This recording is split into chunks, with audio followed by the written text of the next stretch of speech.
I used to believe that laughter was the glue that held a marriage together. That if two people could joke around, pull harmless pranks on each other, and still go to bed smiling, then they were solid. That was before I learned the hard way that not all jokes are innocent. Some cut deep, some leave scars, and some destroy everything you thought was real. If you had asked me a week ago, I would have said my wife, Emily, was my best friend, my partner in crime. We had been married for 6 years, and while life wasn't perfect, we were happy, or so I thought. She had always been the playful one, the kind of person who would replace my shampoo with mayonnaise just to see my reaction or sneak a fake spider into my shoe for a morning shock. I played along. I laughed. I never took it too seriously. Until last weekend. We had been invited to a friend's birthday party, nothing fancy, just a small gathering at a bar downtown. Emily was excited because she said she had something fun planned for the night. I assumed it was another one of her little tricks. Maybe she was going to put fake lottery tickets in the birthday cards or pretend to spill a drink on someone. Whatever it was, I figured it would be harmless. I had no idea. That night, Emily looked incredible. She wore a black dress that hugged her curves, her blonde hair curled in soft waves. She always knew how to turn heads, and I felt lucky to be the guy at her side. We laughed, we drank, we talked with friends. Everything was perfect.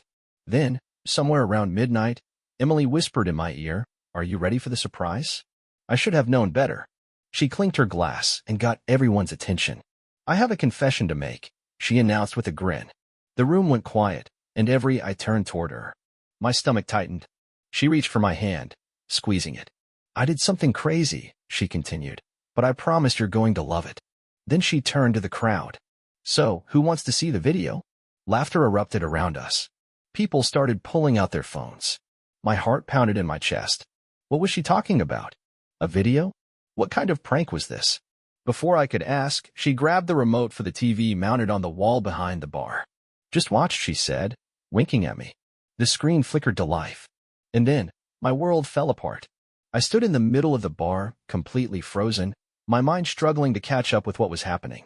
Laughter erupted around me, a mix of genuine amusement and awkward chuckles, as people pulled out their phones to record whatever Emily had planned. I looked around, scanning the faces of our friends, trying to gauge if anyone else was as confused as I was. Some of them had wide grins, waiting for the punchline. Others seemed uncertain, exchanging glances as if they weren't sure whether they should be laughing or not. Then Emily turned toward the large screen behind the bar and grabbed the remote. "All right, everyone," she called out, her voice bubbling with excitement. "I have something special to show you all." My stomach clenched. She was still holding my hand, giving it a reassuring squeeze, as if I was supposed to be in on the joke. But I wasn't. And that was the first sign that something was seriously wrong. The screen flickered to life. At first, the video didn't seem alarming, just a shot of a hotel room, dimly lit, with a bottle of champagne sitting on the nightstand. Then the camera panned, and my heart stopped. Emily. She was sitting on the edge of the bed, her blonde hair cascading over her shoulders, holding a glass of champagne and smiling at the camera. The room was too intimate, too carefully arranged to be anything innocent. A nervous murmur ran through the crowd. The laughter softened, replaced by hushed whispers and exchanged glances. The tension in the air shifted, and even the bartender, who had been casually wiping glasses, paused to watch. My pulse pounded in my ears as I turned to Emily. "What is this?" My voice barely came out. She grinned. "Just wait," she said, nudging me playfully. "It's hilarious." I looked back at the screen just in time to see a man step into the frame. I didn't recognize him, not at first. He was tall, dressed in a crisp button-up, his back to the camera as he approached Emily. She looked up at him, that same teasing smile on her lips, and whispered something I couldn't hear. The laughter around us had completely died. Someone in the crowd muttered, "Is this real?" My hands clenched into fists. Emily turned toward me again, still smiling, still acting like this was nothing more than a game. I felt dizzy, like the ground beneath me was shifting. The Emily in the video clinked glasses with the man, tilting her head flirtatiously. And then the screen cut to black. The room was silent. For a moment, it felt like time had stopped. Then, a nervous chuckle. A voice, one of our friends, breaking the silence. What was that?" Emily finally spoke, her tone light and amused. "Come on, guys. It was a prank." She turned to me, laughing like it was the funniest thing in the world. "Babe, you should see your face." I just stared at her. A prank? This was a prank? I turned back to the screen, half expecting the video to restart, half expecting some kind of explanation to appear. But nothing. Just a black screen and the weight of 100 eyes on me. I swallowed hard, my throat dry. "Emily," I said slowly, forcing my voice to stay level, "tell me that was fake." She rolled her eyes, playfully slapping my arm. "Of course it was. You don't think I'd actually do something like that, do you?" She laughed again, like the very idea was absurd. "It's all staged. Just a joke. I thought it would be funny to see how everyone would react." Funny. She thought this was funny. I couldn't move. My brain felt sluggish, trying to process her words, but nothing made sense. "That wasn't funny," someone muttered from the crowd. Emily's smile faltered slightly. "Oh, come on. It's just a prank. I wanted to see how realistic I could make it." No one actually believed it, right? She gestured to the room, expecting agreement. Instead, there was just more silence. And then, the worst part, the part that made my stomach twist. Someone whispered, it looked real. That was all it took. Doubt. Even if it was fake, even if she had truly just done this as a joke, she had planted something in everyone's minds. The image of her in that hotel room, looking at another man the way she used to look at me, it wouldn't fade. I took a step back, shaking my head. "I need air." Emily frowned. "Wait, babe, don't be like that." I turned and walked out of the bar before she could finish. The cold night air hit me like a shock, but it wasn't enough to clear my head. My thoughts were racing, looping over the same thing again and again.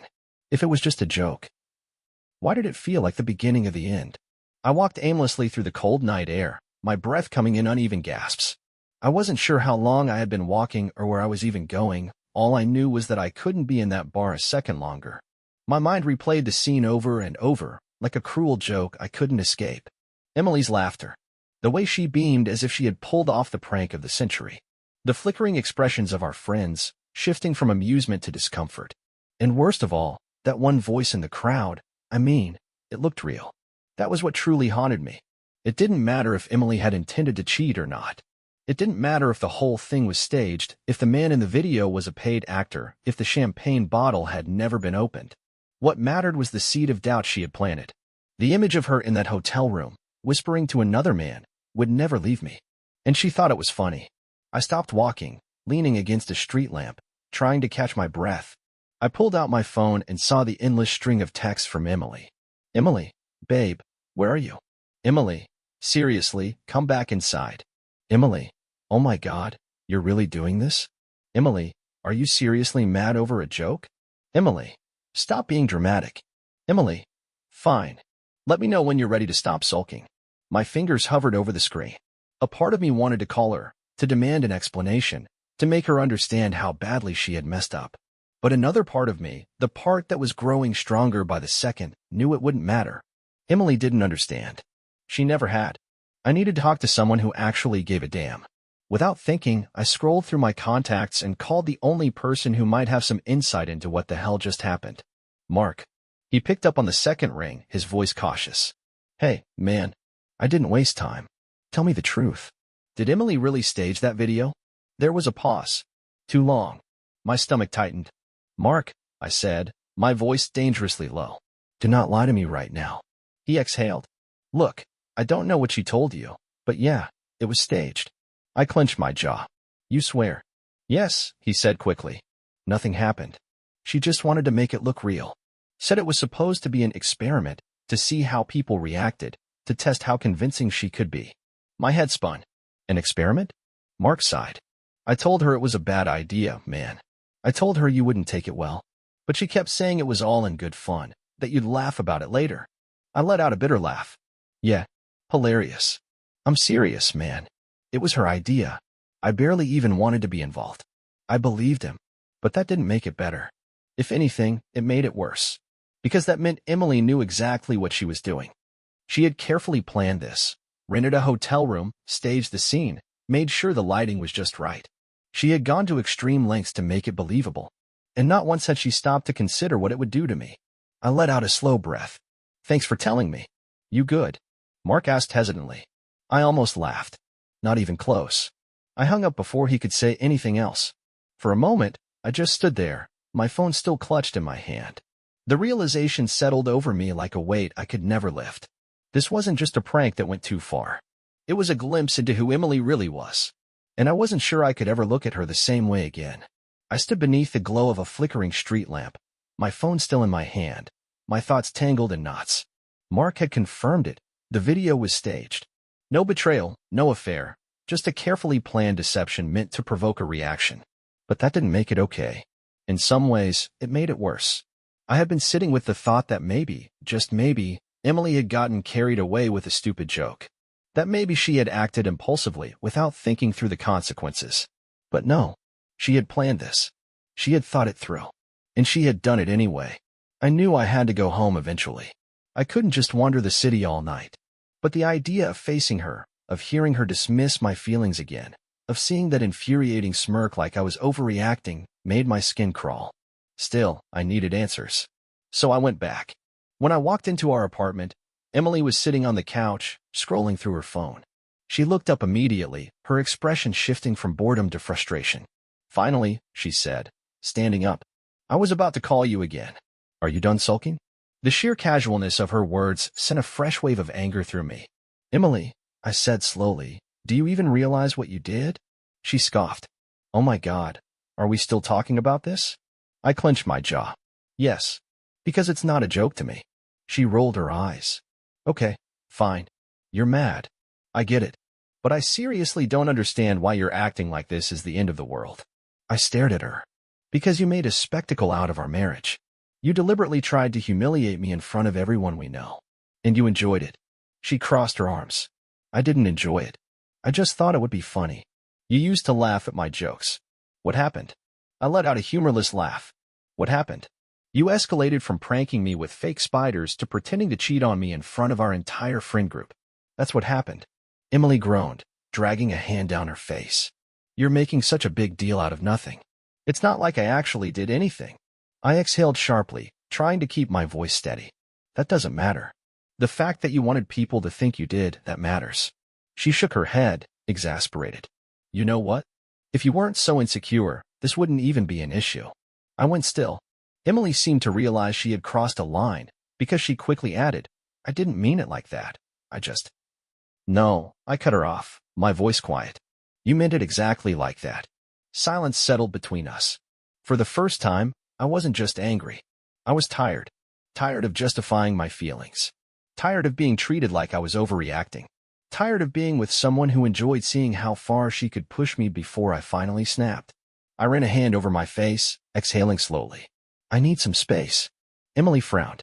Oh, come on. You're not seriously, eh?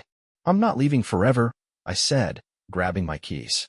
But I am leaving for tonight. Because I can't do this right now. Her arms dropped to her sides, and for the first time, I saw something other than amusement or irritation in her eyes. I saw fear. But I didn't stay long enough to let it change my mind. I walked out the door. I didn't drive far. Just enough to get some distance, to think without Emily's dismissive words clouding my mind. I ended up in a quiet parking lot near the waterfront, the soft lapping of the waves the only sound filling the silence. I leaned back in my seat, gripping the steering wheel, letting my thoughts settle.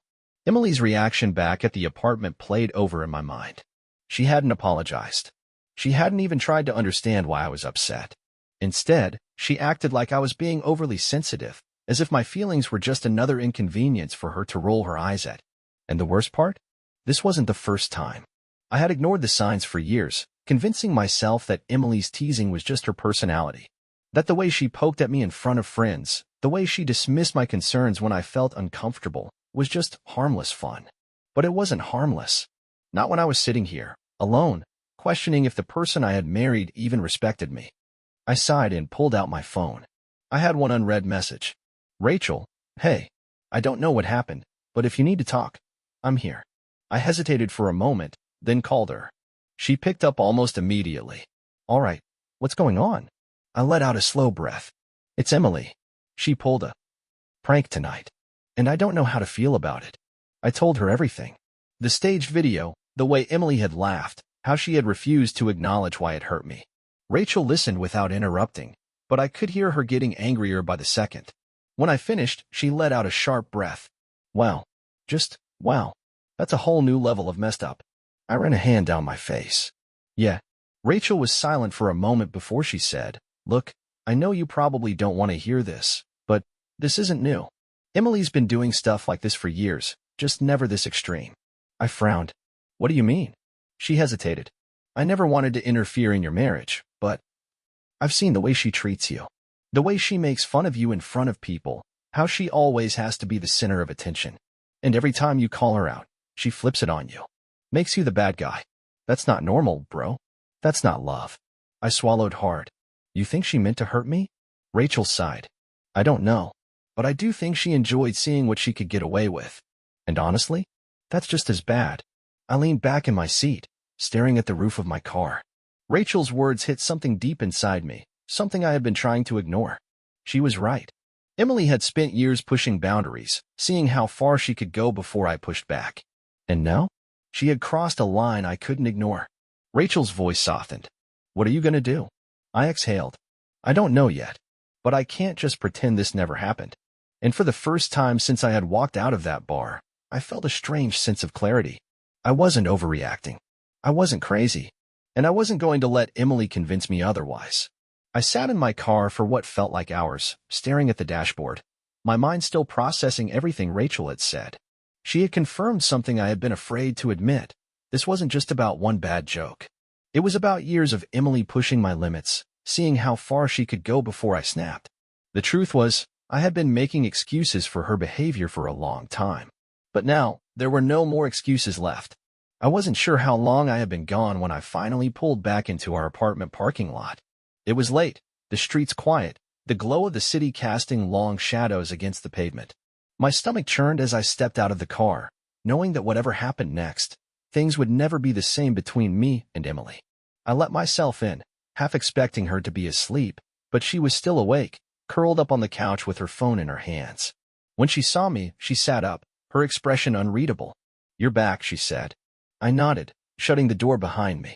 There was a long silence before she finally spoke again. Are you done being mad? I stared at her, the sheer casualness of her words making my chest tighten. She still didn't get it. I took a slow breath, steadying myself.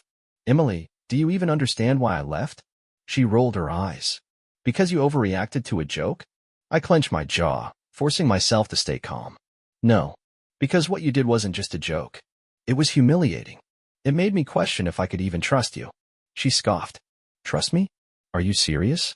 You know nothing happened. The video was fake. That's not the point. My voice rose before I could stop it, frustration boiling over. I ran a hand through my hair, exhaling sharply. Emily, you wanted people to believe it was real. You wanted to see me react. That's not a prank. That's messing with our marriage just to see what would happen. She crossed her arms, looking irritated now. Oh, come on. If the roles were reversed, I wouldn't have freaked out like this. I laughed, but there was no humor in it. Oh, really? If I made a fake video of me in a hotel room with another woman, showed it to all our friends, and then told you to lighten up, you wouldn't be upset? She hesitated. That hesitation told me everything. I shook my head. You wouldn't be laughing. You'd be hurt. You'd be furious. But when it happens to me, it's just a joke. Emily sighed heavily, like I was exhausting her. Okay, fine. Maybe I didn't think it through. But you're seriously going to hold this over my head forever? I swallowed hard. I don't want to hold it over your head. I just want to know that you actually care about how this made me feel. She shifted uncomfortably, picking at the hem of her shirt. Of course, I care. Then say you're sorry. She scoffed. Oh my God, are we really doing this? You know I didn't mean to hurt you. I nodded slowly, a strange numbness settling in my chest. That's what I thought. I turned toward the bedroom, not trusting myself to say anything else. Where are you going? She asked, her voice sharp. To sleep. She huffed. So that's it? You're just going to be mad at me forever? I didn't answer. Because I wasn't mad anymore. I was just done. I lay in bed that night, staring at the ceiling, my mind racing too fast to let me sleep. Emily was in the next room, probably scrolling through her phone like nothing had happened, probably waiting for me to get over it, like I always did. But this time, something was different. I wasn't just upset. I wasn't just angry. I was tired. For the first time, I wasn't trying to figure out how to fix things. I wasn't running through the usual mental gymnastics, convincing myself that Emily hadn't meant to hurt me. I was finally seeing things for what they were. And I couldn't unsee them.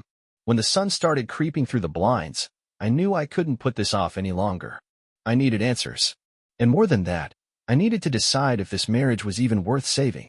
I got up, walked into the living room, and found Emily still on the couch. She must have fallen asleep there, her phone resting on her chest. As soon as I stepped closer, she stirred, blinking up at me. "You're up early," she mumbled, stretching. Then she frowned. "Wait, did you even sleep?" I shook my head. "We need to talk." She groaned, rubbing her temples. "Are we still on this?" I ignored that. "Why did you do it?" Emily sighed. "Do what, exactly?" I clenched my jaw, forcing myself to stay calm. "Why did you make that video? Why did you think it was funny?" She rolled her eyes. "I already told you. It was just supposed to be a prank, something fun to shake things up." "Shake what up?" I asked, genuinely curious now. "Were things boring for you? Were you trying to get a reaction out of me?" She hesitated, shifting slightly. "I mean, yeah, kind of." My stomach twisted. "So you wanted me to get upset?" Emily waved a hand dismissively. "Not upset, just... I don't know. I thought it would make things more exciting. You always act so serious, and I figured a little shock would, I don't know, get us out of a rut." I stared at her. "A rut?" She huffed. "Come on, you know what I mean. Every relationship gets stale. I just wanted to do something wild, something we'd laugh about later." I let out a slow breath, realization settling in. "You could have just talked to me, Emily. You could have told me how you were feeling. But instead, you decided to play some twisted game to see if you could shake me." Her expression hardened. "Oh, so now I'm the villain? You act like I cheated on you when I didn't even touch anyone." I shook my head. "It's not about that. It's about the fact that you thought humiliating me was a way to fix things." She crossed her arms. "Fine. Then what do you want?" "An apology." I studied her, searching for any real remorse. "Do you think you should apologize?" Emily let out a dramatic sigh. "If it'll make you feel better, fine." "I'm sorry." "Happy now?" The words felt empty, forced. She wasn't sorry for what she had done. She was sorry that I wasn't letting it go. And that's when it hit me. This wasn't something I could fix. I had spent years believing that if I just communicated better, if I just explained my feelings more clearly, Emily would eventually understand. But she didn't want to understand. She didn't see anything wrong with how she treated me. She never had. I nodded slowly. "Okay." Emily frowned. "Okay, what?" I exhaled. "Okay, I get it now." Her expression shifted. "Wait, what does that mean?" I didn't answer. I just turned and walked to the bedroom, because I had made my decision. This marriage was over. I stood in the bedroom, staring at the open closet, my hands resting on my hips as I let everything sink in. This was it. The moment I had spent years unknowingly walking toward. The moment I finally accepted that Emily and I weren't just having a fight, we were fundamentally broken. I grabbed my duffel bag from the corner of the closet and started packing. Not in anger. Not in some dramatic, heat-of-the-moment decision. But in calm, quiet certainty. I wasn't staying. Not in this marriage. Not in this cycle of dismissiveness and manipulation. Emily's voice rang from the living room. "Are you seriously packing right now?" I kept folding my clothes. "Yeah." A pause. Then footsteps. She appeared in the doorway, her arms crossed. "So that's it? You're just leaving?" I met her gaze, my voice steady. "Yeah, I am." She scoffed. "Oh, come on. You're really gonna throw everything away over one bad joke?" I let out a slow breath, shaking my head. "Emily, it's not just about the joke. It's about everything that led up to it.